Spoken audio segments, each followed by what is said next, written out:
Sabar adalah bahasa Arab, lalu kemudian menjadi bahasa sehari-hari kita.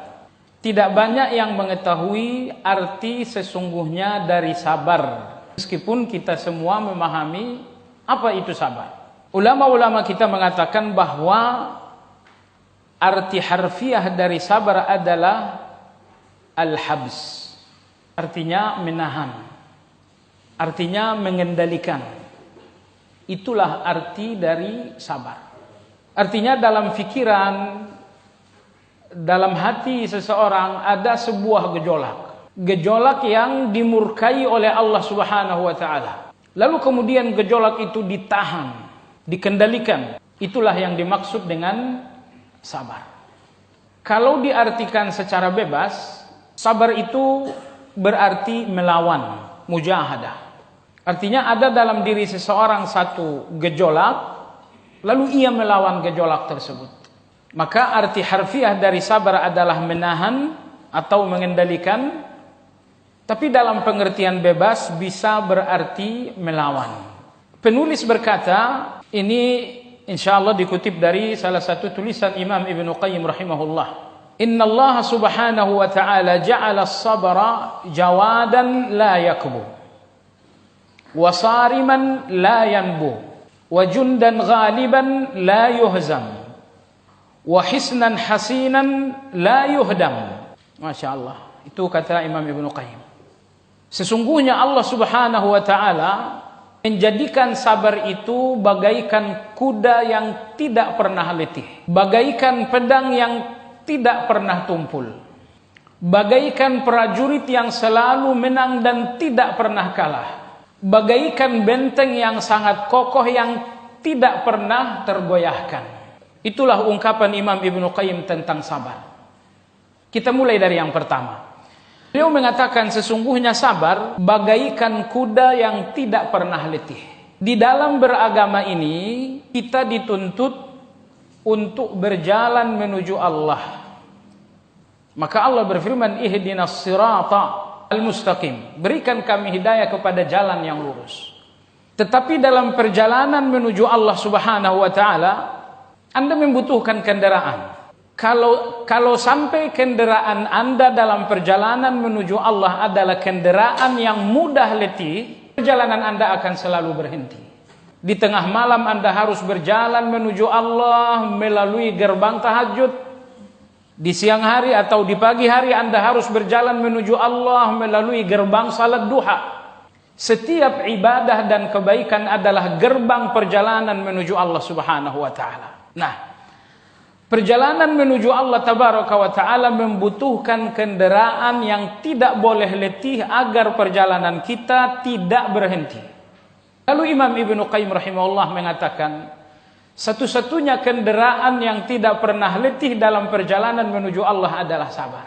Sekali lagi, satu-satunya kendaraan yang tidak pernah letih dalam perjalanan menuju Allah adalah sabar.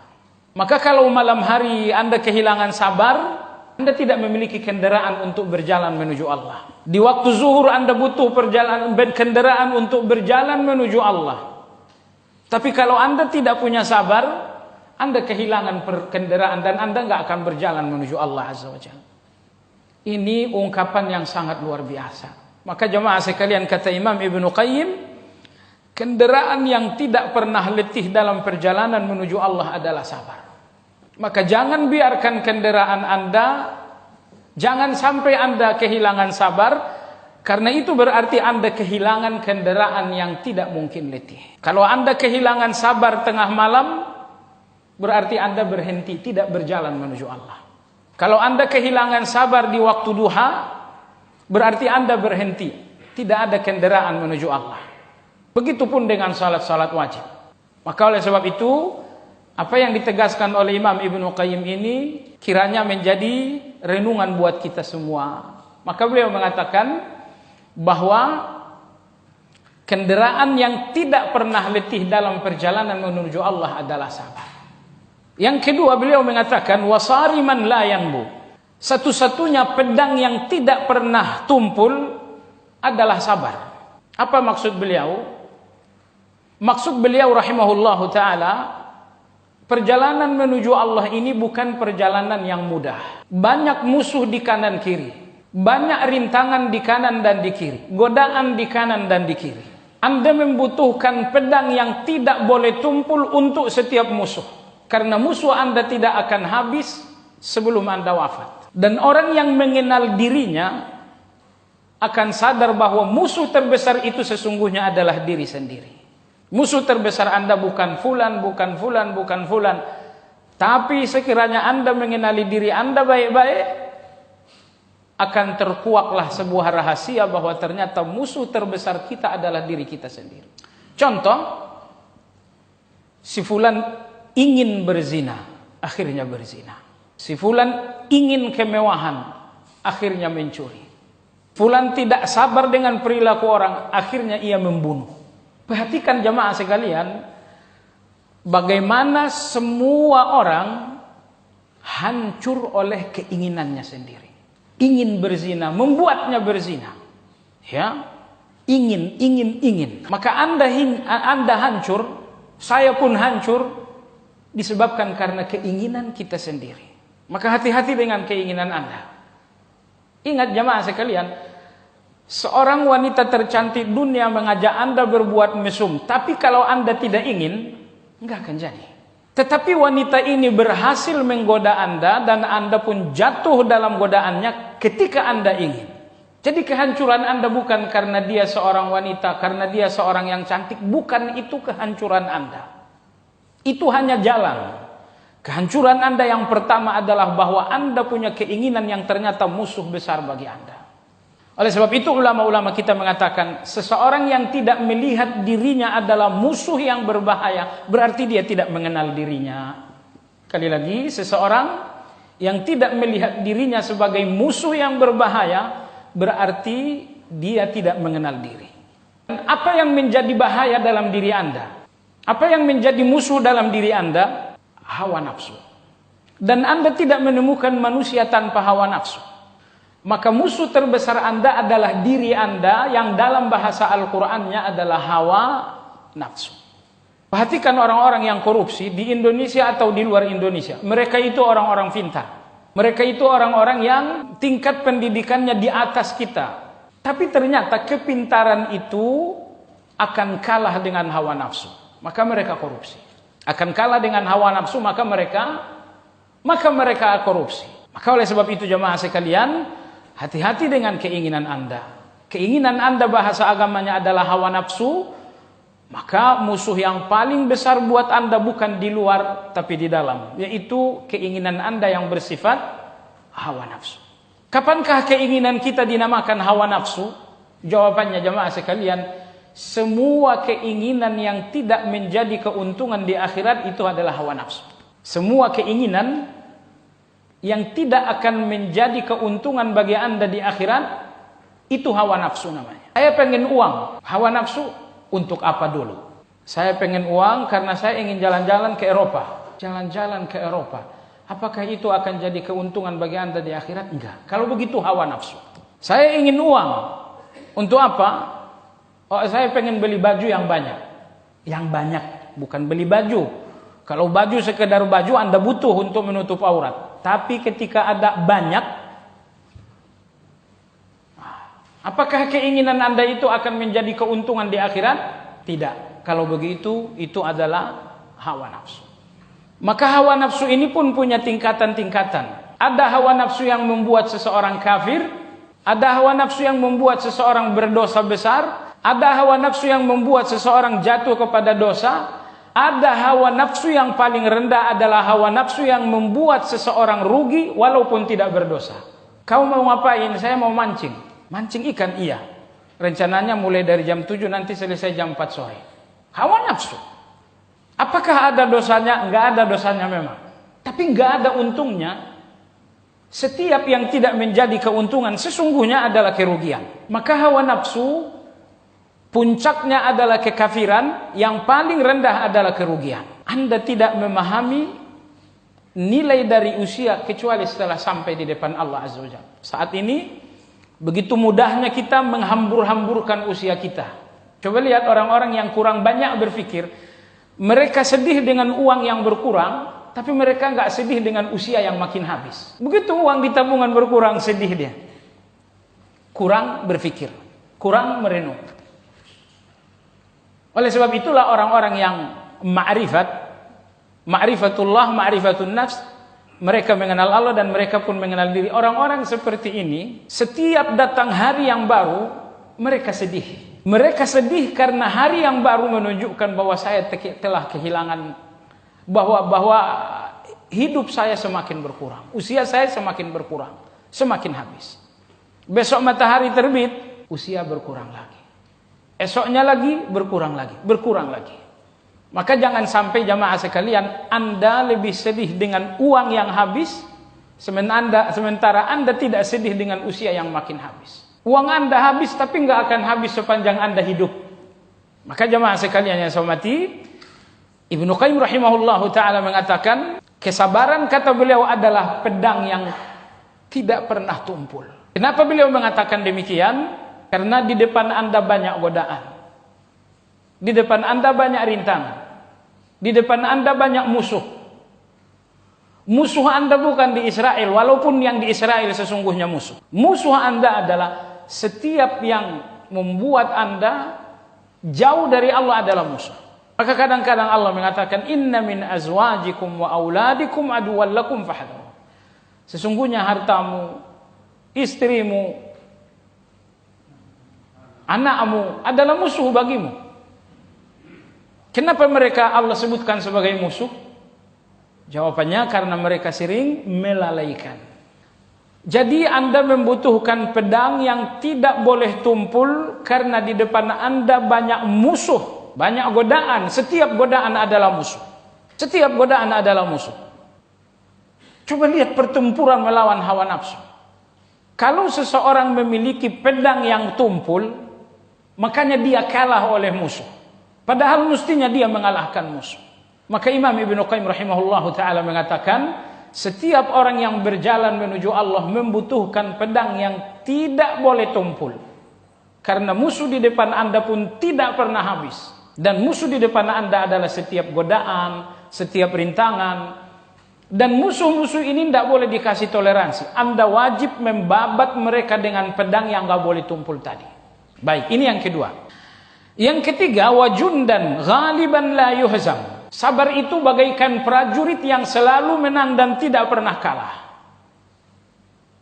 Ibnu Qayyim rahimahullah ingin mengatakan bahwa Anda prajurit.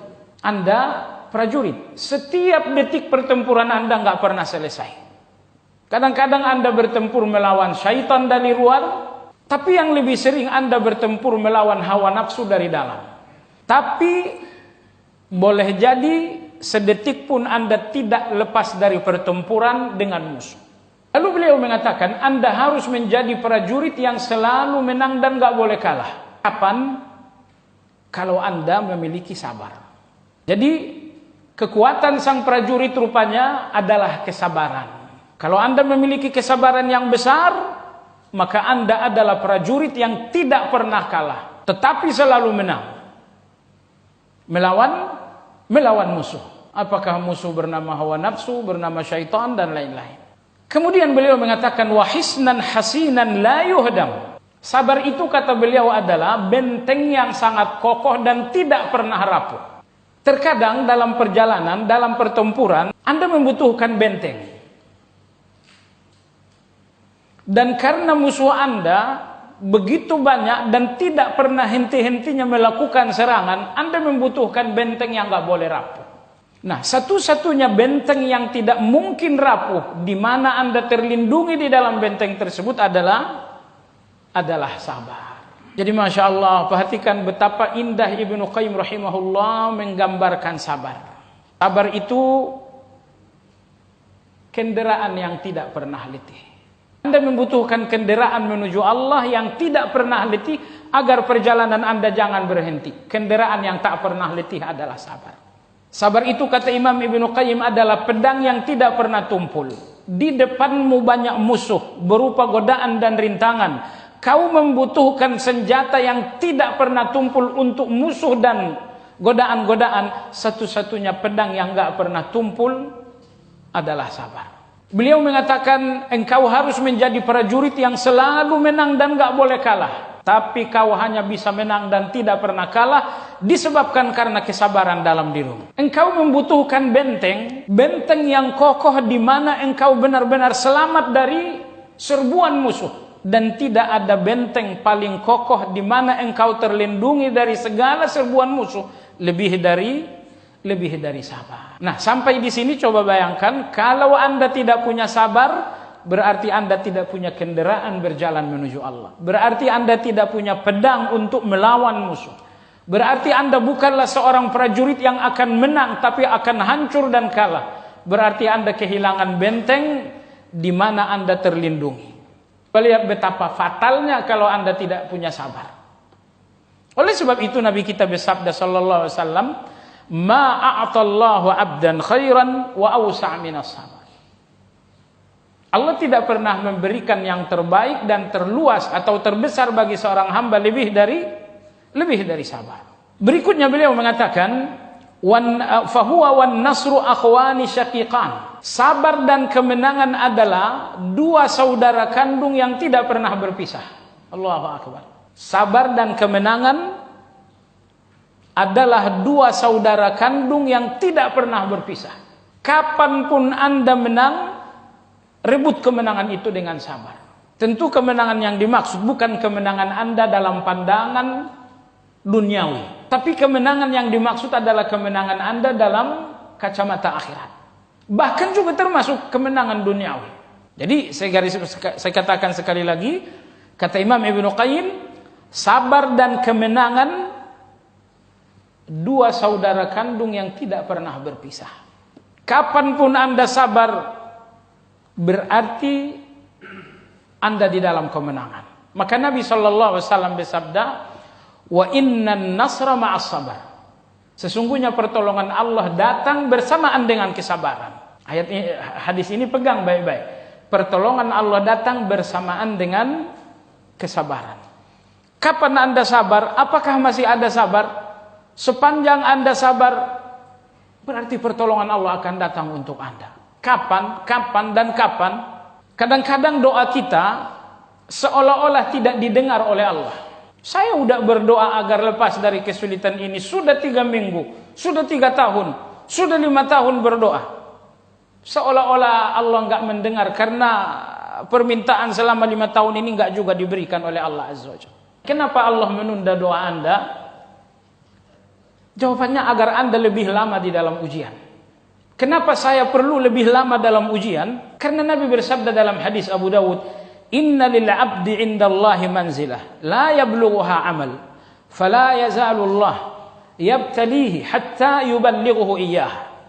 Kata Nabi sallallahu alaihi wasallam, terkadang seorang hamba punya kedudukan yang tinggi di dalam surga, tapi dia tidak memiliki amal yang banyak untuk sampai kepada kedudukan itu. Maka Allah mendatangkan ujian lagi, lebih lama lagi, sampai akhirnya dia sampai kepada kedudukan yang tinggi tersebut. Jadi apabila di depan Allah Anda punya kedudukan yang tinggi, sementara Anda tidak memiliki amal yang cukup, maka Allah akan mengirimkan ujian. Allah mengirimkan ujian sehingga akhir ujian Anda betul-betul sampai pada kedudukan yang tinggi. Maka jemaah sekalian, indah ujian itu kalau Anda lihat akhir dari ujian. Yang kedua, kenapa Allah menunda doa saya? Tadi kita udah bilang, kenapa Allah menunda doa agar ujian lebih lama? Anda membutuhkan ujian yang lama agar sampai kepada kedudukan yang tinggi, mengingat amal Anda terlalu sedikit untuk sampai kepada kedudukan yang tinggi. Betapa butuhnya Anda kedudukan yang tinggi itu. Di dunia saja, apa yang dilakukan manusia untuk memiliki kedudukan? Anda sudah lihat. Datangi dukun, lakukan sogok menyogok.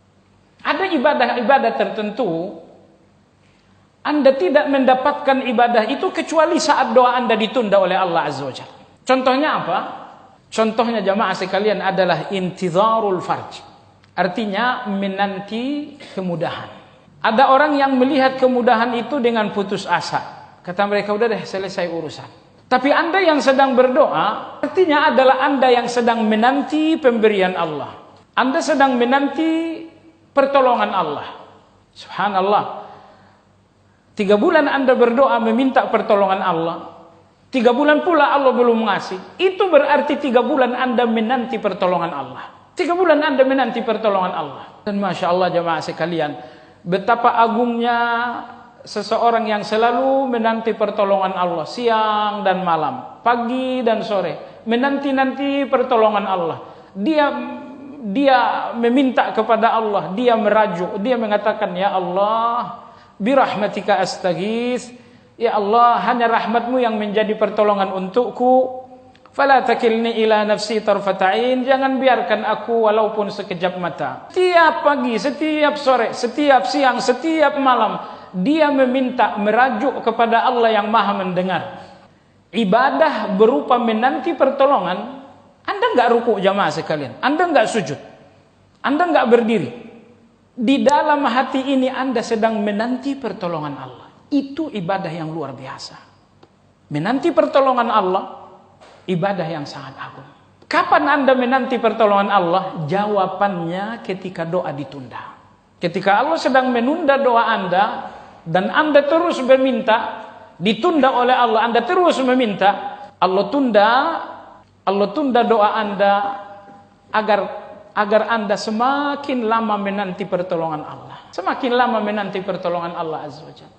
Dan entah bagaimana saya harus melukiskan betapa agungnya ibadah yang satu ini. Ibadah di mana seorang hamba yang begitu lemah, seorang hamba yang sangat membutuhkan, menanti pertolongan Allah dengan air mata bersama dengan doa-doanya kepada Allah Azza wa Jalla. Ibadah yang sangat agung. Tapi sekali lagi, betapapun agungnya ibadah menanti pertolongan Allah, ternyata ini tidak ditemukan kecuali saat doa Anda dikabulkan oleh Allah.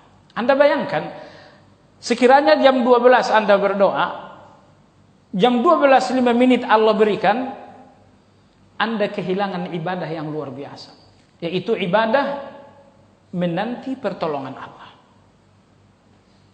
Tapi jemaah sekalian, semakin lama Allah menunda, semakin lama Anda menanti. Sehingga kalau ada yang bertanya, apakah ada ibadah yang tidak pernah putus?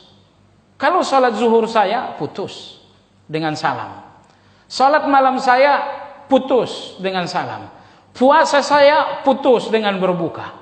Kalau ada yang bertanya apakah ada ibadah yang tidak pernah putus, salah satunya adalah menanti pertolongan Allah.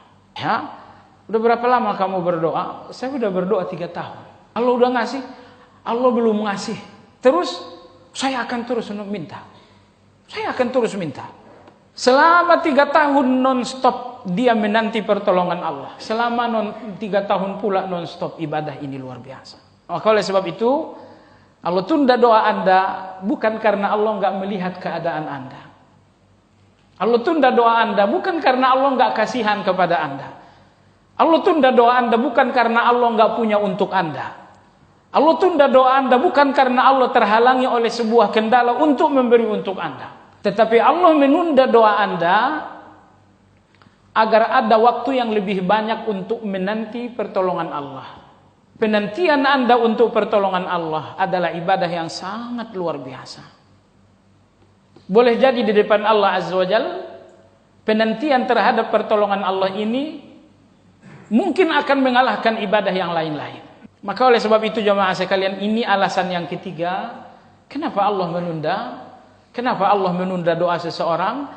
Agar ia lebih lama menanti, agar lebih lama ia menanti pertolongan Allah. Dan menanti pertolongan Allah adalah sebuah ibadah yang agung.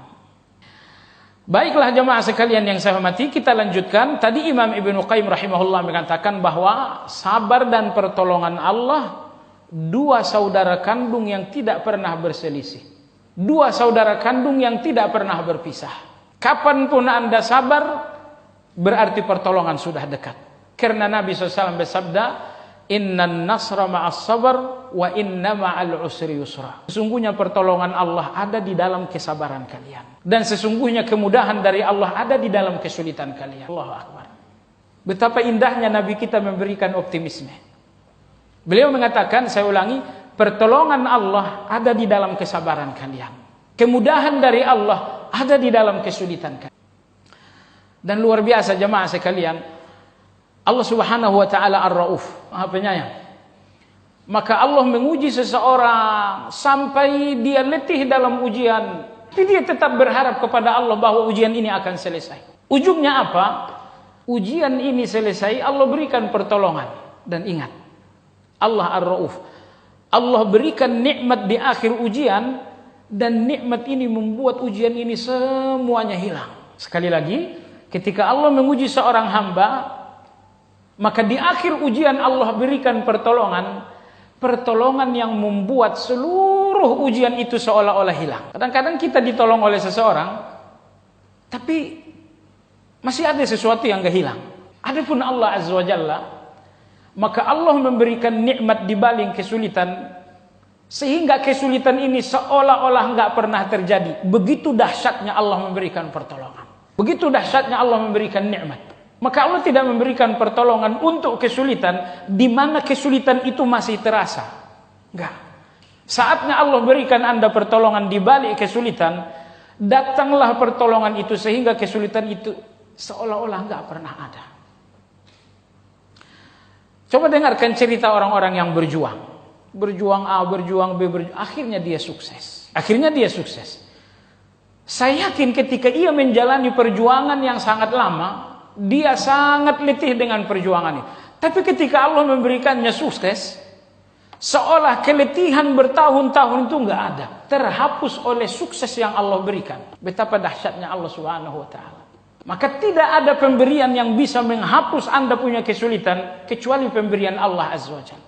Ada manusia-manusia dermawan yang memberi untuk kesulitan Anda, tapi pemberian manusia tidak akan bisa menghapus kesulitan Anda. Tapi Allah Azza wa Jalla, ketika Allah memberi untuk kesulitan Anda, ketika Allah menolong untuk kesusahan Anda, datanglah pertolongan, hilanglah kesusahan, bahkan seolah-olah enggak ada. Maka ketika seseorang sampai kepada sukses, coba Anda tanyakan, gimana rasanya perjuangan Anda puluhan tahun? Oh, kata dia, indah sekali itu. Ujungnya indah. Padahal kemarin dia letih, padahal kemarin dia menangis, padahal kemarin dia jatuh dan bangun. Tapi ketika di akhir Allah berikan kesuksesan, perjalanan bertahun-tahun yang sangat meletihkan, air mata dan keringat, jatuh dan bangun, semuanya menjadi indah. Begitu datang nikmat Allah. Subhanallah jemaah sekalian.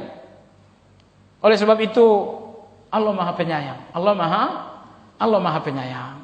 Wa qad manaha Allah azza wa jalla fi kitabih as-sabirin wa akhbara annahu yuwaffihim ajrahum bighairi hisab. Penulis mengatakan Allah Subhanahu wa taala memuji orang-orang yang bersabar. Kalau saya memuji, Anda enggak perlu mabuk.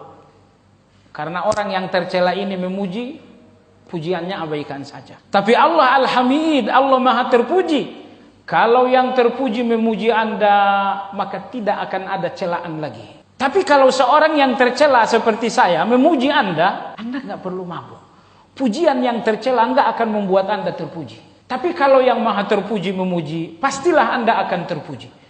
Nah, kemudian Allah Tabaraka wa Ta'ala memuji Anda bukan karena keturunan A, keturunan B, bukan karena nilai pendidikan yang tinggi dan rendah. Ternyata Allah memuji orang-orang yang sabar. Di dalam Al-Quran surat Az-Zumar, bahwa pahala untuk orang-orang yang sabar, balasan untuk orang-orang yang sabar bighairi hisab. Orang-orang yang bersabar akan disempurnakan balasan untuk mereka. Gak ada yang tak dibalas oleh Allah. Salat Anda dibalas, puasa Anda dibalas, termasuk sabar Anda akan dibalas. Antum tahu kisah wanita pelacur yang memberi minum kepada seekor anjing. Akhirnya Allah berterima kasih, lalu Allah mengampuninya. Betul? Coba kita lihat wanita pelacur. Maka kita nggak bisa bayangkan betapa luar biasanya pemberian Allah Azza wa Jalla. Dalam ayat ini Allah katakan bahwa kalian orang-orang yang bersabar akan dibalas oleh Allah. Sabar Anda nggak hilang begitu saja. Sepanjang ia bersabar, Allah punya balasan untuk sabar itu. Maka sabar Anda nggak pernah diabaikan oleh Allah Azza wa Jalla. Bagaimana mungkin Allah mengabaikan sabar? Sementara sabar itu adalah setengah dari keimanan. Beberapa tetes air minum dari seorang wanita yang hina saja diterima oleh Allah, sehingga wanita yang hina ini menjadi mulia dengan ampunan. Ini sabar. Sabar ini kata Imam Ibnu Qayyim adalah separuh dari iman. Karena iman itu dua. Separuh iman itu ada dalam kesabaran, lalu separuh iman lagi ada di dalam syukur. Maka sabar itu bukan ibadah yang kecil, bukan kebaikan yang kecil, tapi kebaikan yang luar biasa. Nah, sekarang Anda bayangkan, kalau sebuah kebaikan yang luar biasa datang dari seorang yang mulia, seperti apa balasan dari Allah? Maka Allah berfirman, balasan untuk orang-orang yang sabar bighairi hisab. Ada dua penafsiran bighairi hisab. Penafsiran yang pertama, hisab artinya tanpa batas. Balasan untuk orang-orang yang bersabar adalah balasan tanpa batas. Kalau zakat balasannya 10 kali lipat, adapun balasan sabar adalah bighairi hisab. Tidak ada batas. Tidak ada batas. Al jaza'u min jinsil amal. Anda salat dibalas 10 kali lipat karena salat Anda pun ada batasnya. Salat zuhur batasnya berapa rakaat? Anda bersedekah, Anda berzakat, ada batasnya. Zakat mal berapa? 2,5%. Kebaikan-kebaikan Anda dibatasi oleh Allah Azza wa Jalla. Tapi sabar ini tidak ada batasnya, maka pahala untuk sabar pun tidak ada batasnya. Jadi jangan ikuti pepatah dari syaitan, sabar ada batasnya. Sekiranya Anda tahu ayat ini, Allah balas sabar tanpa batas karena memang sabar itu pun tanpa batas. Penafsiran bighairi hisab yang kedua adalah tanpa terduga-duga. Haitsu la yahtasib. Allah membalas orang-orang yang sabar dengan balasan yang tidak terduga-duga. Sabar akan dibalas oleh Allah dengan balasan yang enggak diduga-duga. Tahu-tahu datang seseorang ngasih sesuatu nggak terduga-duga. Balasan yang tak terduga-duga ini, surprise, itu untuk orang-orang yang sabar sangat sering terjadi. Orang miskin hidup di rumah yang sangat reot, tapi walau demikian sabar, tabah dan baik kepada tetangga. Tahu-tahu datang tim bedah rumah. Balasan dunia aja dulu.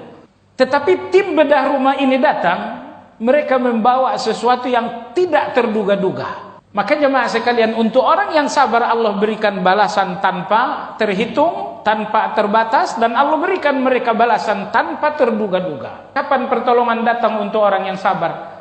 Pada saat yang tak diduga. Berapa jumlahnya? Jumlahnya tiada batas. Ya salam, betapa luar biasanya balasan sabar ini. Begitu luar biasa balasan kesabaran, karena sabar itu berat. Sabar itu ringan, balasannya juga ringan. Tapi balasan yang luar biasa untuk amal yang sangat luar biasa, yaitu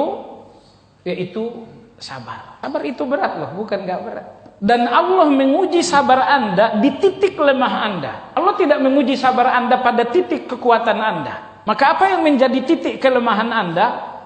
Titik kelemahan inilah yang nantinya akan menjadi ujian kesabaran.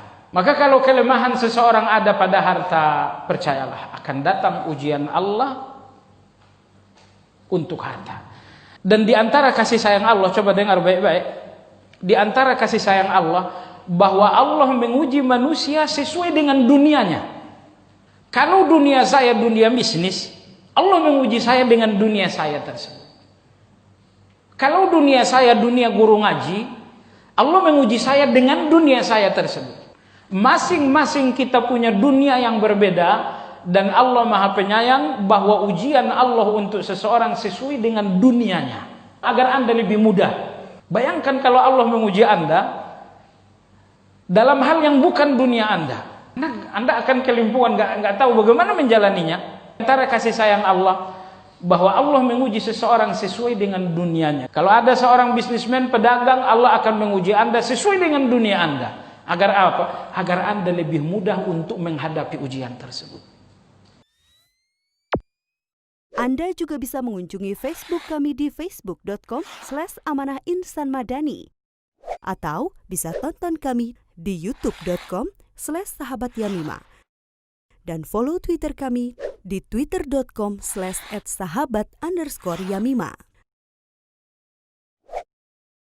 Sahabat Yamima peduli dan memahami.